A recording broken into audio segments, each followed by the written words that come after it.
The wind howled through the dense pines, its icy fingers tugging at the fabric of the wilderness. Snow fell in a thick, silent blanket over the forest, muffling the usual sounds of life. Beneath the gray sky, the world felt suspended, as if it were holding its breath. Elias, a veteran wilderness guide, adjusted the hood of his parka, his breath coming in shallow bursts as he moved forward, his snowshoes crunching softly against the crusted snow. Ahead of him, his team of dogs, sleek and strong, were harnessed to a sled, their fur bristling against the cold. There were 6 of them. Sled dogs bred for endurance and trained for harsh climates. They pulled with a rhythmic determination, their breath fogging in the chill air. At the head of the pack was Coda, the alpha dog, a large Malamute with a thick coat of fur and eyes that seemed to gleam with intelligence. The terrain was wild and untamed, a landscape that could swallow you whole if you weren't careful. Elias had been here before, many times, but today something felt different. The air was too still, the quiet too deep. The trees loomed like silent sentinels, their branches heavy with snow, creaking as the wind picked up again, sweeping the flakes into whirling gusts. The wilderness stretched out in all directions, untouched, merciless, and alive in its own way. Elias trusted the dogs. He'd worked with them for years, navigating through blizzards, freezing nights, and treacherous terrain. But today, Coda seemed uneasy, his ears flicking back, nose twitching as if catching the faintest hint of something amiss. Elias pushed the thought away. The dogs had been trained to sense danger, but the forest could play tricks on you. It was easy to imagine threats where there were none. Still, he couldn't shake the feeling that something was watching. They moved deeper into the woods, the dogs pulling the sled with determination, the rhythm of their paws a steady drumbeat against the silence. The air was thick with cold, and every exhale formed a cloud of mist that hung in the stillness, dissolving into the snow. A sudden rustle from the underbrush made Elias freeze. The dogs halted at once, their muscles tensing. Coda's head whipped around, nostrils flaring, ears alert. Elias's hand instinctively went to the rifle slung across his back. His pulse quickened, but there was nothing visible, only the quiet sway of the trees and the soft murmurs of the wind. He motioned for the dogs to keep moving, but the uneasy sensation lingered like a shadow. They pushed on, but with each step, the forest seemed to grow heavier, more suffocating. The dogs began to move more cautiously now, their ears swiveling at every sound, their movements slower, more deliberate. Then a sound broke the silence, a distant howl, rising from the farthest reaches of the forest. It was low, mournful, and carried an unmistakable weight of sorrow. Elias had heard wolves before, but this wasn't the call of a lone wolf. This was something else, something deeper, something that spoke of an ancient, unspoken warning. Coda's head snapped up, his eyes wide with alertness, his body rigid. The other dogs, too, shifted uneasily, their ears back, hackles raised. Elias felt a cold, sharp instinct twist in his gut. Something was wrong. The howl came again, closer this time. Elias's eyes scanned the trees. The forest was unnervingly still, but he could feel the weight of something watching them from the shadows, something hidden in the snow-heavy branches. His grip tightened on the sled's handlebars. Coda barked once, sharply, then turned his head to Elias, eyes locked onto him. The dog was looking for direction, but Elias didn't know what to do. He had no sense of where the threat was, only the overwhelming sensation that something was closing in. Suddenly, the snow shifted underfoot. Elias heard a faint rustle, as though something large was moving through the trees. His heart pounded in his chest, and the dog's unease turned to tension.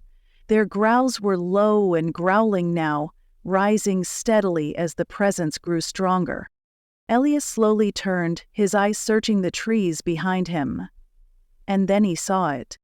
A figure emerged from the snow, pale and spectral against the white wilderness. A massive, pale wolf, larger than any he had seen before. Its fur was a deep, ghostly white, its eyes glowing faintly under the dim light.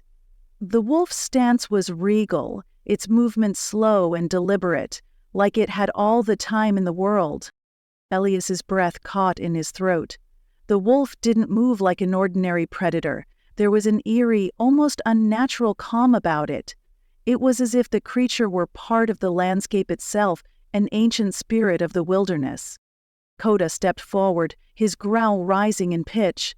The other dogs joined in, their barks becoming frantic, desperate, but Elias could see the hesitation in Coda's eyes. This wasn't a threat they could face head-on. The wolf took another step forward, its movements silent, gliding through the snow like a shadow. Elias's mind raced. He had never encountered anything like this before. No predator, no animal, not even the most dangerous bear, had ever felt so detached from the natural order. Then the ground trembled.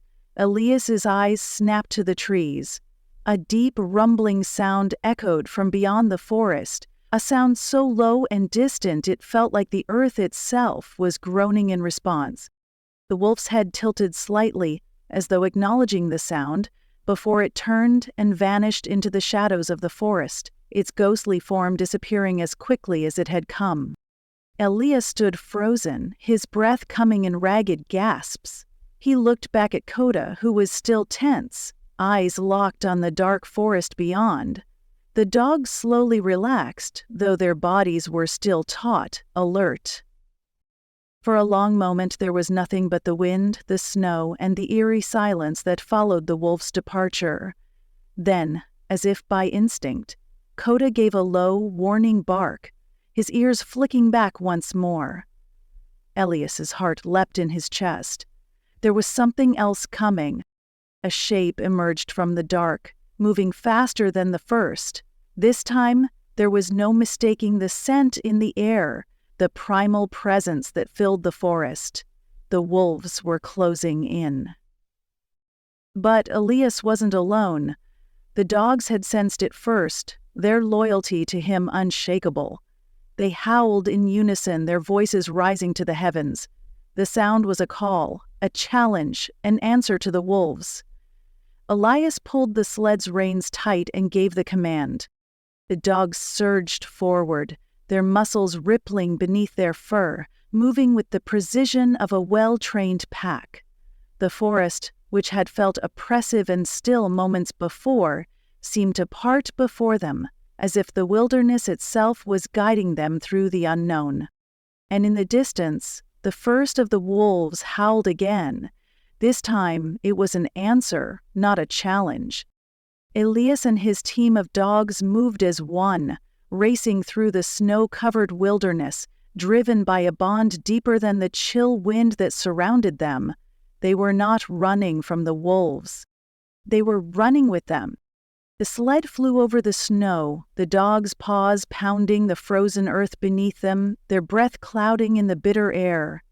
Elias felt the wind biting his cheeks, his eyes watering from the cold, but he focused on the rhythm of the sled, the dogs, and the deep primal bond they shared. The wolves were still out there, moving like shadows in the forest, watching, waiting. But now they were no longer the pursuers. It was as if the landscape had shifted. The air itself thickened with an energy that tied them all together. Elias knew he was being tested. The wilderness had always been unforgiving, but this was something more.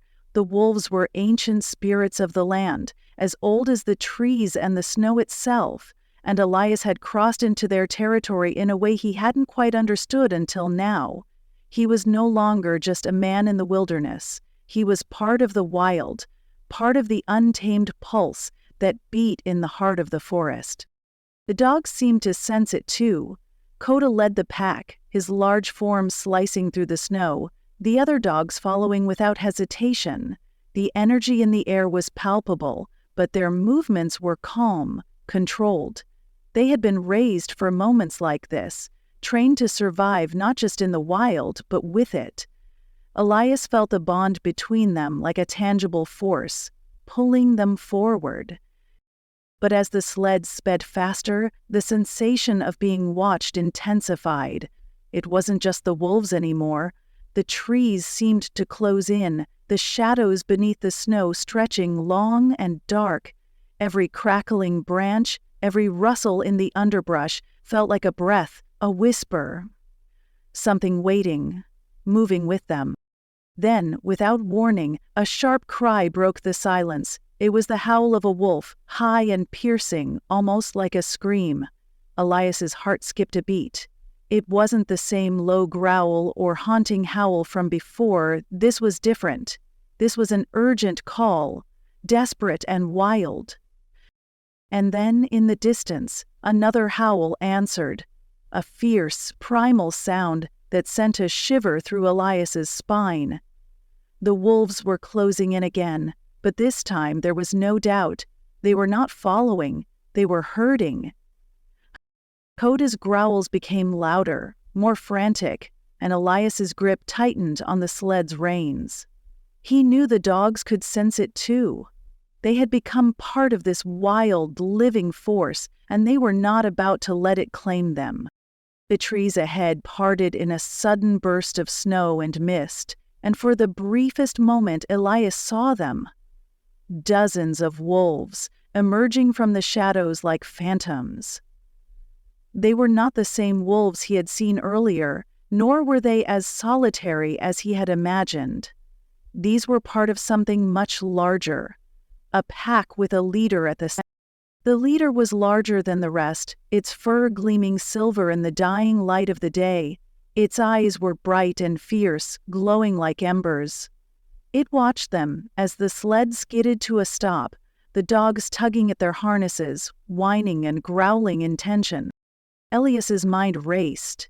He knew the wolves wouldn't attack, at least not immediately, but their presence, their force, was undeniable. This was their world, and he had intruded upon it. The pack closed in, circling the sled slowly, the snow crunching beneath their paws. The leader remained in the center, watching Koda, its gaze calm yet calculating. The dogs didn't back down. Koda stood tall and proud, his fur bristling, his gaze fixed on the alpha wolf. The standoff stretched on, tense and silent, the wind picking up again, swirling around them in frenzied gusts. It was as if time itself had slowed. Elias felt his pulse pounding in his ears, but the dogs were as steady as ever, locked in place, waiting for a signal. Then the leader wolf took a step forward, its eyes narrowing slightly. Koda growled deep in his throat, a low, rumbling sound that seemed to echo through the trees. Elias held his breath. If the wolf attacked, there was no way they would be able to defend themselves. But Koda held his ground. Without warning, the wolf stepped back, and the rest of the pack followed suit. The tension didn't fade, but it shifted, as though the wolves had made a decision, an unspoken agreement between the wilderness and the intruder. The pack slowly retreated, disappearing into the shadowed forest as silently as they had come. For a long moment, Elias stood frozen, his heart still racing, unsure of what had just happened. The wilderness was always testing him, but this felt different. The wolves hadn't attacked. They had led him to the edge of something, a boundary between the human world and the wild, ancient world of the forest. Koda barked once, breaking the silence, his tail flicking with tension. Elias didn't need to say anything. The dogs had felt it too, whatever unspoken message the wolves had given them. They weren't alone here, not anymore. Elias urged the dogs forward again, his fingers numb from the cold but his mind alive with the weight of what had just occurred. The sled glided forward, the dogs pulling steadily as the forest seemed to open up before them. The wolves had retreated, but the presence of the pack that watched from the distance, stayed with him. As the sled moved deeper into the forest, Elias felt the pulse of the wilderness beneath him, an ancient heartbeat that had endured for millennia.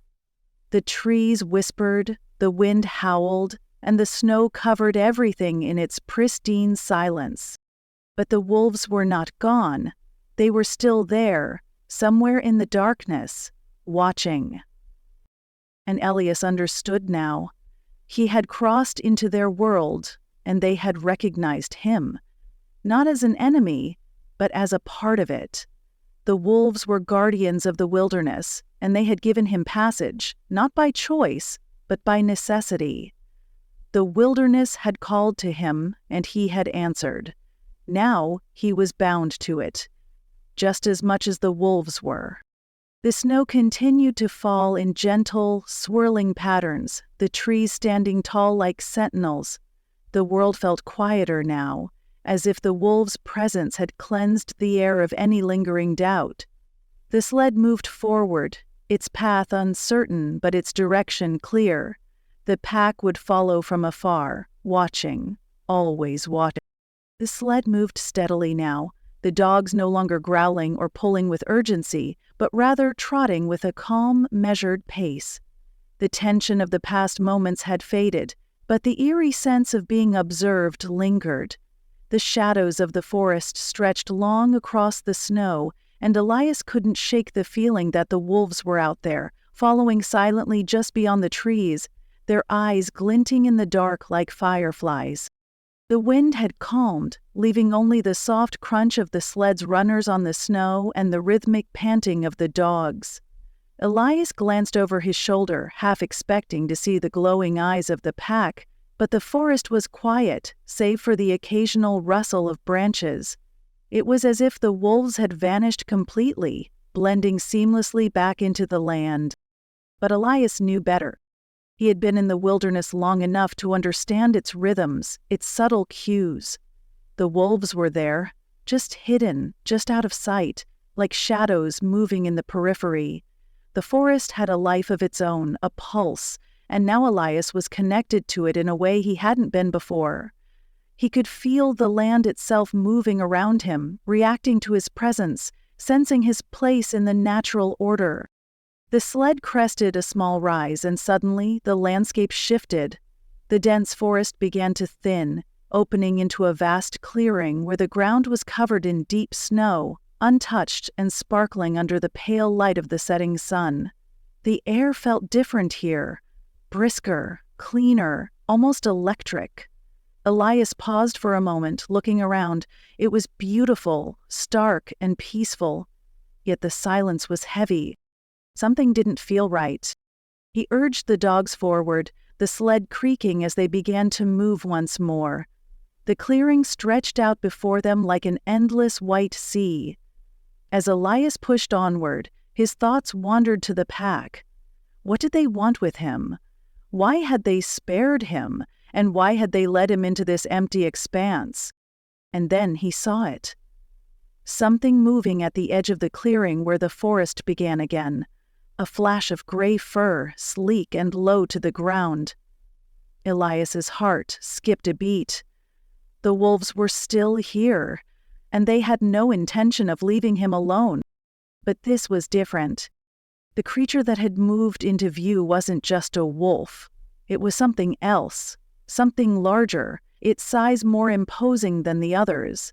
And as Elias's eyes adjusted, he realized what he was looking at. The alpha, the one that had led the pack earlier, standing perfectly still at the tree line. Its gaze was fixed directly on him.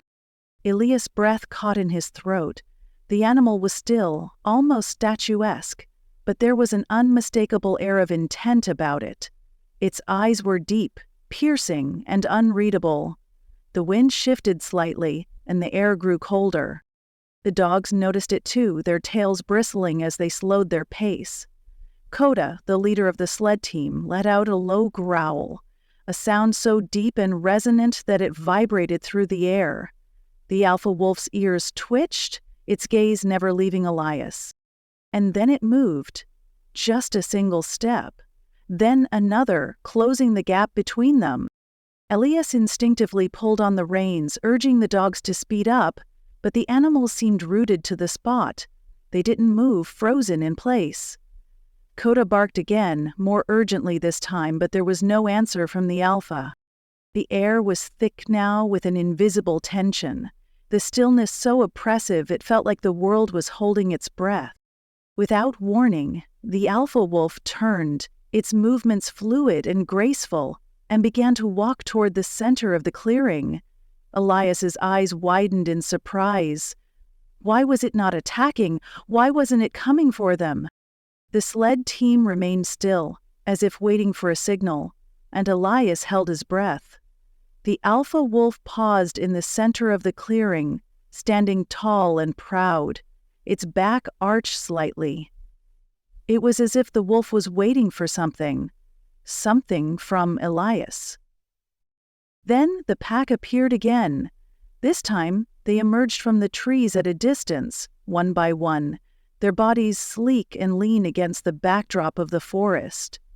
Elias could feel their presence, like a wave cresting, the pack surrounding him, but they remained at the edges, silent, watching. For a moment, everything stood still. The pack, the sled, the dogs, Elias. The wind stopped entirely and the clearing was completely silent, save for the steady rhythm of Elias's heart pounding in his chest. It was a rare moment when the natural world felt completely still, untouched by human presence. Elias didn't know what to do. The alpha wolf stood there, watching him. Was it waiting for him to make a move? Or was it inviting him? The thought sent a shiver down his spine. And then, the unexpected happened. The alpha lowered its head slightly, almost in a gesture of recognition, before it turned and began to walk away. The rest of the pack followed suit, silently melting back into the trees. One by one, they disappeared, as if they had never been there.